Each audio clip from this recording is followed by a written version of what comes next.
Start na ang simbang gabi at syempre ito rin ang season ng gift giving at pag-celebrate ng birthday ni Jesus. Of course, after ng simba with the family, maghahanap talaga tayo ng pwedeng kainan. At dito mismo sa tabi ng Baclaran Church, may bazaar for a cause. Isang family-friendly bazaar na may food and non-food items. This is their first run, pero good news, recurring event na siya. Para sa mga di pa nakakapunta dito, sobrang dali lang. Sakay lang kayo ng EDSA LRT1, then baba sa Redemptory Station. Paglabas nyo pa lang, matatanaw nyo na agad ang Baclaran Church. After nga namin magsimba ng anak ko, nag-ikot-ikot na rin nga kami dito. Tapos nakita niya nga tong takoyaki stall. Dahil favorite nga ng anak ko to, umorder kami ng Octobits takoyaki. Kita nyo naman, sobrang daming laman at siksik, talagang hindi tinitipid. May yakisoba with egg on top din sila, bagong luto kaya sobrang sarap. Plus gyoza, crispy outside, juicy inside. Perfect with their sauce. May spicy chili sauce din for those na mahilig sa maanghang. Kaya itong anak ko, craving satisfied agad. Dahil gutom pa rin nga ako, naghanap ako agad ng may rice. Ang daming tao dito sa stall nila kaya na-curious ako. Ito yung Uncle Jonja fried chicken. For only 125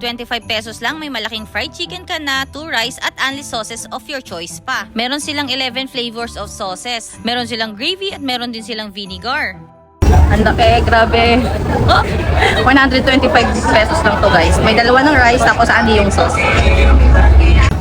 Ayan yung suka guys. May sili-sili pa. Ang sarap pag gawa ng suka. Grabe yun. Hindi ko yung suka nilang kaya. Ayan guys, sobrang juicy.